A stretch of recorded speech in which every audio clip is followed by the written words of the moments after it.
I'm speaking to you today from Washington, D.C., which is the land of the Piscataway. And they were the original nation that lived here.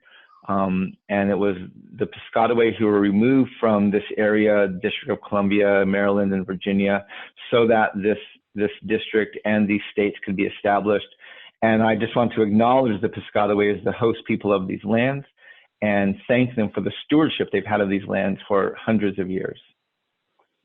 That's beautiful. Well, thank you so much, Mark. I know that you are a dear friend of the Asian American and Asian American Christian community, and you wrote your book Unsettling Truth with Dr. Soong-Chan Rah, and I think you mentioned that he was the one that even shared with you about the statement on anti-Asian racism. But I just wanted to start by asking you why you chose to sign that statement.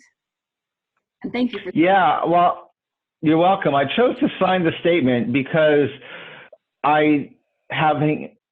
the research I did for the book and just understanding American history as I do, I know that our country and our leaders have a long history of systemic racism. And especially when it comes to conflict or when it comes to anything that endangers American lives, there's a tendency to try to put a racial face behind whatever it is that's a threat to us. Whether it's the merciless Indian savages that's mentioned in the Declaration of Independence, whether it's the slaves and the Africans brought here and enslaved, throughout our history. Also, we have obviously the internment camps during World War II. And when I saw early on in this COVID-19 pandemic, and as it began spreading across the country, President Trump was looking for an enemy. He was looking for someone he could blame this on. And he began very publicly calling this the Chinese virus, or the Chinese coronavirus. And again, trying to put the face of an other behind something that was threatening American lives. And that has never worked out well in our nation's history. Whenever we tend to otherize someone who appears to be a threat to us as a nation, horrible things happened. Whether it's the genocide of Native peoples, the enslavement of African people, the internment camps in World War II of Japanese Americans. And so the moment I saw him beginning to do that, I knew that wasn't right, and I knew that would not lead to a good place. And so I actually began speaking out about it on my own through my campaign. And then when Soong-Chan sent me the statement that had been crafted by your group of people, I was very happy to sign it because, again, I want to stand against these things in any way that I can. Yeah, thank you for that. And we really do appreciate not only being able to hear from you now, but that you did speak up about that early on. You touched on this a little bit in a video that I saw on Saturday, but also what you were just commenting about our history as a country here in the United States. And I would just love it if you would say a little bit more about common memory and specifically what's going on globally for us right now and the significance of the common memory that's being formed. Because I thought that's a very powerful concept that you're presenting and that you've talked about often. And it would be great for our audience to hear that too. Yeah, so there's several myths, and I don't have time to go into all of this. I could probably go on for a few hours if we got into everything. But one of the key myths of our country is that we are a nation of immigrants. And while there is an overwhelming amount of immigrants or people from an immigrant background who now live here, whether it's immigrants from Europe, immigrants from China or Japan or Korea, whether it's immigrants from Russia or from all over the country, yes, there is a large number of people who have immigrated here to what are now the United States of America. But when we refer to ourselves as a nation of immigrants, we are excluding two primary populations. The first one is African people who were brought here from the continent of Africa and enslaved. They never immigrated here. They didn't come here by choice. And the second is Native Americans who lived here. We farmed here, we fished here, we hunted here, our societies were here, our nations were here. And so when we refer to ourselves nationally as a nation of immigrants, we are moving aside and marginalizing or even minimizing, diminishing these two populations without which this nation would not exist, but also are the face of some of the most horrific oppression and injustices in our nation's history. And so this is really one of the challenges we face as a country, is acknowledging our history. When I talk through the Doctrine of Discovery, when I'm out lecturing, I point out to people that we don't teach our history as a country, we teach a mythology. The mythology is that this land was discovered. Again, you can't discover lands that are already inhabited. That's called stealing. The mythology here is that liberty and justice exist for everybody. Well, if you read our Declaration, you read our Declaration of Independence, you read our Constitution, you will find it excludes natives, it never mentions women, and it counts Africans as 3/5 of a person. At the time those documents were written in the 1780s, that left white landowning men. That's who could vote. That's whose voice they were trying to amplify. And so liberty and justice was not established for everybody. It was established for white landowning men. The mythology of America is that our Constitution is a document of equality. It's not. Even today, if you read it, the 13th Amendment, for example, doesn't abolish slavery. It just redefines and codifies it under the jurisdiction of the criminal justice system. And so with all of this mythology that we teach as history, and it's a mythology that white America accepts and treats as a historical fact.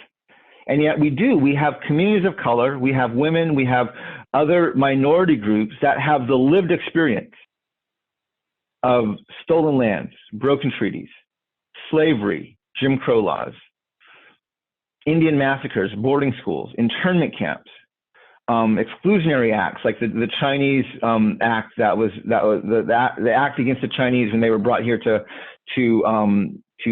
help build the Transcontinental Railway. We have families being ripped apart at our borders. We have segregation. We have mass incarceration. That's the lived experience of huge segments of our population, which is not reflected in the mythology we teach as our history. And so one of the things I'm working very hard, there's a quote from a native elder up in Canada. His name is George Erasmus.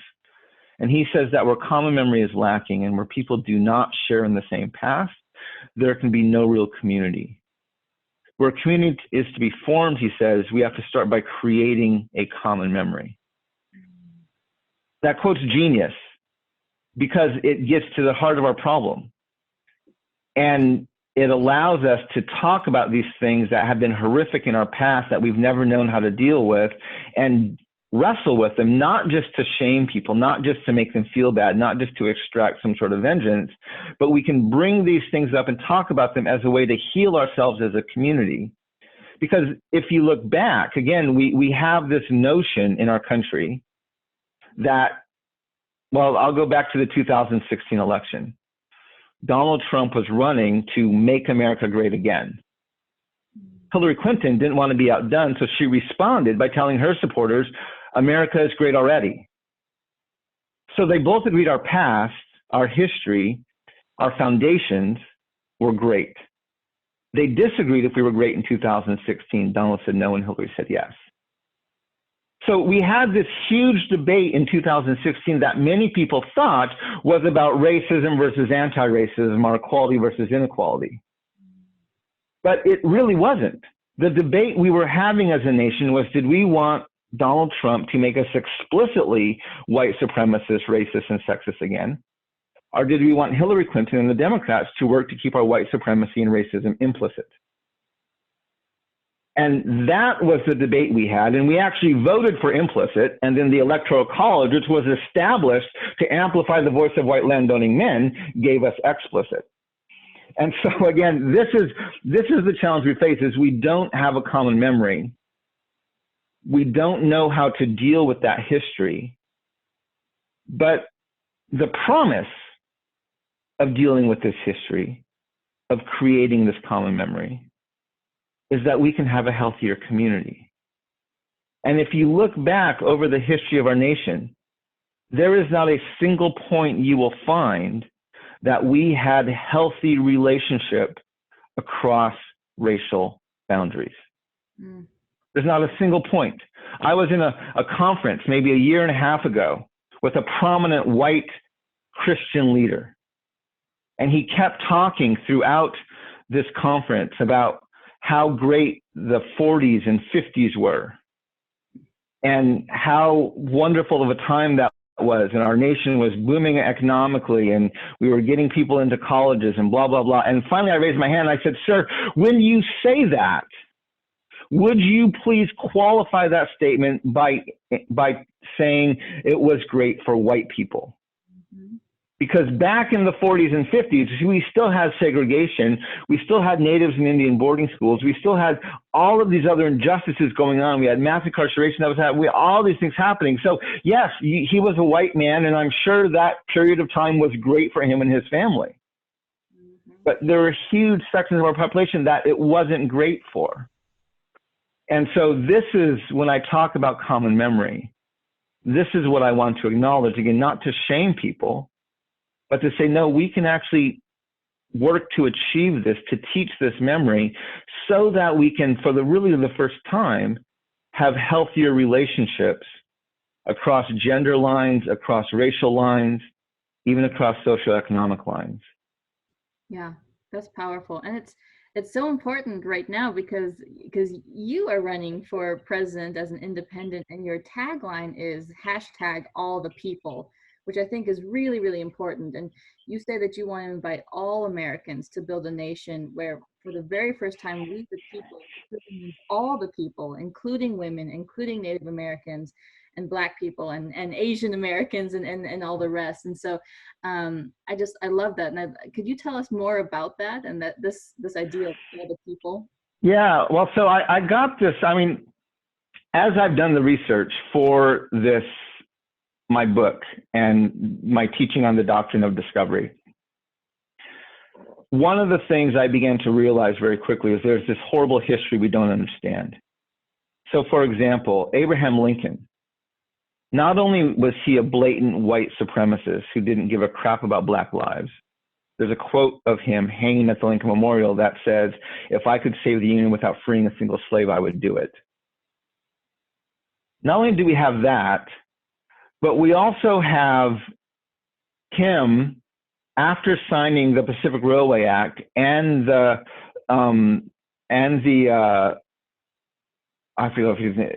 signing the Pacific Railway Act to extend give the resources and the land to complete the Transcontinental Railway, he has literally, through injustices like the hanging of the Dakota 38, through injustices like the Sand Creek Massacre and the Long Walk in New Mexico, literally ethnically cleansed the states of Minnesota, Colorado, and New Mexico from Native peoples to create space for the Transcontinental Railway, making him one of the most genocidal presidents in the history of our nation. And yet we celebrate him as our greatest president, even though his genocide rates against Native peoples actually has a higher percentage than Adolf Hitler had when he was doing the Holocaust against the Jews. And yet we hold him up as our greatest president. And so we have this history we don't know how to understand. We have a constitution that excludes people. We have a Declaration of Independence that calls Native savages. We have a legal precedent in 1823 that establishes the Doctrine of Discovery as the legal precedent for land titles. We have that precedent being repeated in 2005 in the Supreme Court case, Oneida Indian Nation versus the City of Sherrill. I actually have a TEDx talk about that. It's called We the People, the 3 most misunderstood words in U.S. history. I observe and identify that this is one of the most white supremacist Supreme Court opinions written in my lifetime, and it was written by Ruth Bader Ginsburg. Wow. And so we have this history that we don't know how to talk about. And in his last State of the Union, President Obama, our nation's first Black president, although we have to note he was not an ancestor of slavery, he was an immigrant. Again, allowing our nation to keep this mythology that we are a nation of immigrants. But anyway, he was giving his final State of the Union. And in his State of the Union, he said, he was talking about the divisive politics that he had experienced during his 8 years in office. And there's no doubt he absolutely did experience incredible divisiveness. A lot of it racially motivated when you look closely at it. And in his final State of the Union, he said, "We the people," he quoted the Constitution. He said, "Our Constitution begins with these three simple words. Words we've come to recognize mean all the people." I heard him say that, and I was listening to him say those words, and I asked myself, when? When did we make this decision? The founding fathers did not believe we the people meant all the people. Abraham Lincoln did not believe we the people meant all the people. As good as the civil rights movement was, it did not get us to we the people meaning all the people. President Trump doesn't believe we the people meant all the people. The problem is we've never decided as a nation that we want to live in a country where we the people truly means all the people, stated in our documents. And so this is where I've had this vision of, let's actually call the question. Let's decide, is this what we want or is it not?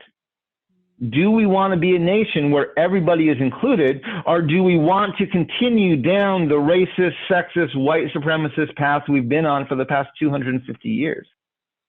One of the key planks of my platform is I believe the United States of America needs a national dialogue on race, gender, and class. A conversation that I would put on par with the Truth and Reconciliation Commissions that happened in South Africa, in Rwanda, and in Canada. However, I wouldn't call ours Truth and Reconciliation, because reconciliation implies there was a previous harmony, perpetuating the myth, we used to be great, now we're not. I use the term conciliation. Conciliation is merely the mediation of a dispute. Both terms get us to a better place. It just, one, the latter, allows us to have a much more honest starting point. This thing began as a mess. We're just trying to make it better. And so this is where I got this vision of this national dialogue. And I probably began articulating that 5 or 6 years ago. And then I got the words, all the people, from really what I heard President Obama talk about, where again, it's this mythology. We can't just assume we the people now means all the people. We can't, it's never meant that. And while there's probably a lot of people, President Obama included, who would like for it to mean all the people, that's not actually what our documents, our founding documents state. And that's not what our laws reflect. I'm wearing my sieth, my Navajo bun. It's tied with red yarn, if you can see this. The reason I'm wearing it with red yarn is because there's a crisis going on within Indian country. It's known as missing and murdered Indigenous women and girls, where literally there are hundreds, thousands of our Indigenous women and girls who have been reported missing or reported as murdered. And not only have their cases not been closed by our authorities, police and federal agencies, in many cases, their cases have never been opened. There's literally hundreds, if not thousands, of missing and murdered Indigenous women and girls that there's no record once they were reported missing or murdered of anything that's happened. Their families are often left to go out and look and try and search for what happened to them on their own, because federal authorities, state agencies, police departments are doing nothing to find out what happened. And it's a crisis. It's a horrible crisis within Indian country. And I was at the Frank Lemire Native American Presidential Forum in August. I was there with Bernie Sanders, Elizabeth Warren. I was there with Julian Castro was there, Marianne Williamson was there, Amy Klobuchar was there. There's 10 of the Democratic candidates. This was last August. Joe Biden wasn't there, by the way, which was interesting. And at this event, they brought up the issue of missing and murdered Indigenous women and girls. And most of the candidates, having learned about it, stated that they would enact or they would advocate for new policies or new laws to protect this very vulnerable demographic. But when I was on the stage and I was asked about this crisis in our Indian country. I said, well, when your Declaration of Independence refers to natives as savages, and your Constitution never mentions women, you probably shouldn't be surprised when your indigenous women go missing or get murdered and society doesn't care. A new law isn't going to fix this problem. This is a foundational level issue. What we're seeing in Indian country is the values stated in our foundations, and if we don't fix it there, we will never be able to solve the problem. And so, again, this is where I'm adamant. It is so important that we deal with our foundations. And this is why our president can get away with saying things and labeling this as the Chinese coronavirus, trying to create an other out of someone who is not white so they can blame this on that group, create an enemy that therefore white people can now claim they're the victim of, while continuing to perpetuate injustice and oppression against that group of people. And that's not the country I want to live in. That's not the country I want to leave for my children. But these are foundational problems, not things that we can get just by passing a new law. If we want to change these things, we have to change our foundations. Wow, that is really powerful. And I wonder how many people can actually receive the truth of that, honestly. I think, having heard you speak in several different venues over the last few years, I'm hearing what you're saying now, and also here in Chicago, I'm seeing that play out. ProPublica published that report that exposed the inequities in Chicago, that Black people in Chicago were dying at an alarming rate compared to the general population. And we've seen that, Latinos have job losses at far higher rates than the general population. And then, of course, we wrote this statement addressing anti-Asian racism that was really being pushed in the wake of a trade war, of course, with China. But people continue to use the hashtag or to present this messaging of we're all in this together. We're all in this together. And that was one of the strangest, it was a real dissonance for me to keep hearing that, and then yet to see that the realities, including, of course, the very dire suffering that's being reported among Navajo people too right now, and other Native American folks who are under-resourced already and then vulnerable, not getting public health services. So I was just wondering, if you could just follow up even a little more, this desire we have to keep saying to ourselves, almost like to convince ourselves, we're all in this together. We're all in this together. I know that may never go away, but what is the draw of that? Is it just that we want to be blind and not face our history? Or is there more to it than that? Yeah, and I probably don't have time to go into this fully here, but I identify, so a lot of people understand this, have an understanding of trauma. And many people understand what's called PTSD, which is a post-traumatic stress or post-traumatic stress disorder. And PTSD can affect you mentally, physically, emotionally, relationally. It's kind of this all-encompassing condition that comes from an individual experiencing a single horrifying event. There's another trauma out there known as complex PTSD. Complex PTSD doesn't come from a single event, it comes from a series of events. So if you can get PTSD from being in a battle, you can get complex PTSD from living in a war zone. If you can get PTSD from being assaulted, you can get complex PTSD from living in an abusive relationship. And it's been demonstrated that complex PTSD can get passed down from one generation to the next. You can see the symptoms of this trauma evident in the children and grandchildren of people who experience the complex PTSD. There's another trauma out there known as historical trauma. Historical trauma is not an individual diagnosis. It's how psychologists understand the dissatisfaction in a broad community. It affects Native Americans coming out of boarding schools and after Indian removal. it affects, and genocide. It affects African Americans after mass incarceration, after Jim Crow laws, after a history of slavery. You can see symptoms of it in Jewish communities after the Holocaust. You can see it in Japanese American communities after the internment camps. I refer to historical trauma as a multi-generational communal manifestation of a complex PTSD. If you have PTSD at an individual level, you get historical trauma at a multi-generational communal level.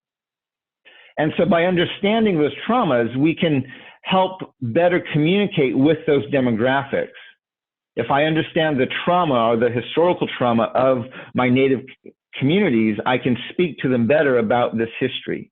If I understand the historical trauma of Japanese American communities or of African American communities coming from internment camps or coming from slavery or Jim Crow laws, I can speak better to them about these injustices. But one of the most difficult demographics to talk to about these injustices is white Americans. And that's because there's another trauma out there that most people are not aware of. There's a researcher who did some work into this, and her name is slipping my mind right now. Anyway, she did some work and wrote a book called PITS, Perpetration Induced Traumatic Stress. She identifies that PITS is like PTSD at almost every way, except PTSD afflicts the victim of a horrifying event, where PITS afflicts the perpetrator. Rachel McNair is the author who wrote this book. Rachel McNair. PITS afflicts the perpetrator. And so when you see that, she actually calls it the psychology of killing. When the state gives you the right to kill, whether it's through law enforcement, through war, you have the right to kill. What does that do to you psychologically as you take those lives? She looked at a very comprehensive study on Vietnam veterans. She looked at this quote by Socrates, who said the doer of injustice is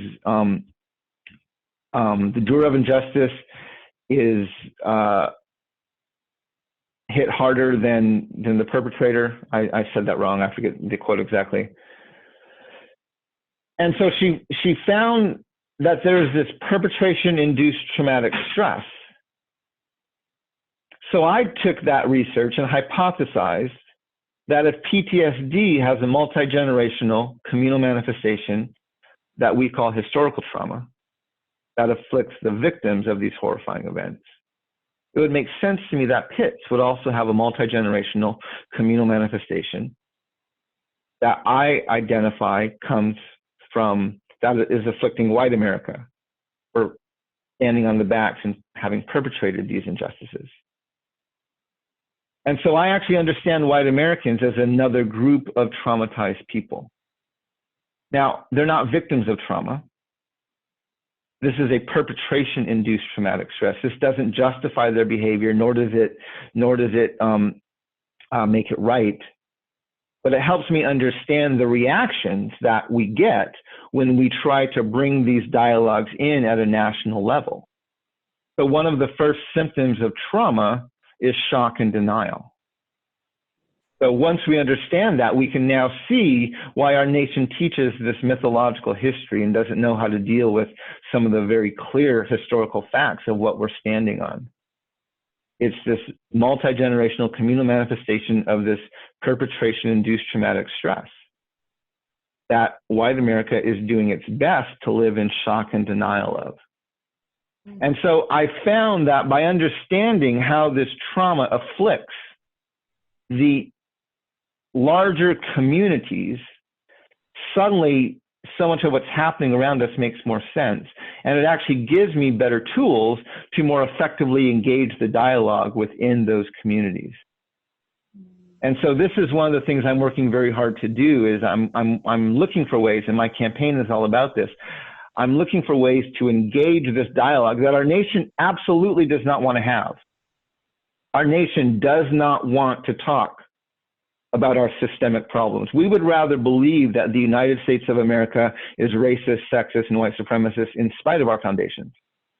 When historically it's true that we are racist and sexist and white supremacist because of our foundations. It's actually articulated right within them. And this is the denial that most of our nation lives in. And so my whole goal of my campaign is I'm not trying to shame white people. I'm not trying to just enact on them what was enacted on the rest of us. But I'm trying to bring this history up so that actually can begin to get healed, so we can create this common memory, so we can have a better community. And understanding the trauma behind it makes me more effective at initiating this dialogue. Now, obviously, it's not entirely effective because most of my campaign is not being heard yet. I mean, it's being ignored by national media. It's being ignored by a lot of other entities. But we definitely are getting the word out more about some of this history, some of these injustices. We're able to talk about them a bit more openly. But I'm still looking for that moment that we can really move this conversation away from the margins and into the center of our national dialogue. And that's one of the greatest hopes of the campaign that I'm running right now is I want to help our nation talk about this history it doesn't know what to do with. So good. And I was taking notes, Mark. I had never heard of PIT before, this induced trauma, and I definitely want to check out that book by Rachel McNair, because that's a conversation that we need to be having more too. So thank you for mentioning that. I wanted to ask one final question, kind of jumping on the heels of what Jay was talking about, and that's just you know, myself being Indian American, you know, Jay and I were part of the Asian American Christian Collaborative. You know, we're wanting to fight racism in all of its forms, and Asian Americans and Native Americans obviously have their own different and unique histories of racism, but we would also love to have more conversations about how we can link arms in kingdom solidarity together to fight cycles of racism. And so how can we better care for each other and fight racism together? Would love to hear your thoughts on that. Again, one of the ways I think this is going to be most important is by creating this common memory, and really by attacking or confronting this myth of that we are a nation of immigrants, which is a myth that the Asian American community can very much buy into, as well as this myth of the American dream. So our nation perpetuates this mythology that we are the land of opportunity, and you can come here poor and with no resources, and you can have your dream. Well, the reason we have this myth is because our nation stole this land and then began construction of it on the backs of enslaved people. So if you do that, if you steal an entire continent and then import millions of people and enslave them and build up a new society, you are absolutely going to become unbelievably rich. But your wealth is not just. I have found that most Americans would rather be rich, even if it's on the back of injustice, and give generously to charity, than to live justly and simply have less. Wow. And this is one of the things I want to challenge the Asian American community, in which, when compared to other communities, has found a relative level of success. And I want there to be an understanding that whether it's the purchase of a house, whether it's the success of a business, almost any sort of financial monetary success that happens in the US is happening on the backs of Native Americans, and African Americans. Mm. And we cannot erase those injustices. And so creating this common memory, one of the things I'm working very hard to do is, and this is, I mentioned this earlier, to this day, the doctrine of discovery is used by the Supreme Court as the legal precedent for land titles. And it's a bipartisan value. So when you buy a house in the United States of America, you are literally buying land that was initially ethnically cleansed from Native peoples and then stolen from them. And if there were to be a lawsuit for that land, eventually the basis for the land title would come down to the doctrine of discovery. Natives are savages and we are only occupants of the land, and white Europeans are human and have the right of discovery to the land, and therefore they have the fee title to it. And that ruling will be the basis of that land title, no matter what house you buy located anywhere across this country. And so that's not just. That's not just. Just 2 weeks ago, or about a month, in the past month, there was a Native tribe up in Massachusetts, and they had their land title, not their land title, they had the reservation was disestablished by the Trump administration in the middle of this COVID-19 pandemic. Now, this is akin to basically evicting someone from their apartment while there's a tornado running through town, right? I mean, this is just horribly unjust. Not only the fact that they evicted them, but the fact that they did it in the midst of a global pandemic. It was just a completely raw and unjust action by the Trump administration against the Mashpee Wampanoag tribe up in Massachusetts. Now, Joe Biden responded to that injustice. And in his response, I don't have the whole quote in front of me now, but he stated that one of the most sacred responsibilities of the federal government is to hold land in trust on behalf of Native nations. He said, one of the ways that we renew our nation-to-nation responsibility to Native nations is by taking their land into trust. Now, I tweeted this out, and I said, how is this true in any nation-to-nation relationship our country has? Is this what we say to Great Britain? Our responsibility in our nation-to-nation relationship with you is to hold your land in trust. Do we say this to France? Do we say, no, we say it to Native Americans. Why? Because of the doctrine of discovery. Because of the belief that natives are savages and are only occupants of the land, therefore they can't have the title to it. So even reservations, Native tribes don't own reservations. These are lands held in trust for us by the federal government. And so even though Joe Biden's saying, I would not have evicted you in the midst of the pandemic, but I still would have been your landlord. Oh, that's crazy. And this is the challenge this is what we don't know what to do with. This is the challenges we're facing. And so these are the things that we have to begin addressing at a very, very foundational level if we're going to find a way to move forward in a much healthier way.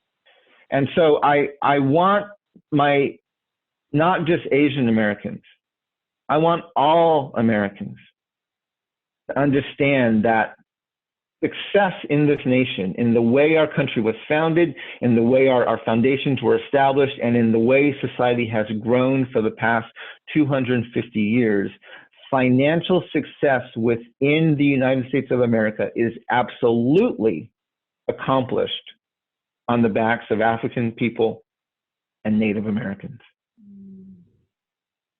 Yeah. And we have to find a way to confront that. We have to find a way to change that. Yeah, that's so good. Well, thank you, Mark. I'm with you. I feel like I could just keep talking to you for hours. I'm just so grateful for your wisdom. And thank you for taking time to speak with me on behalf of AACC. And for everyone listening, can you just tell us a little more of, your website, social handles, where we can find you?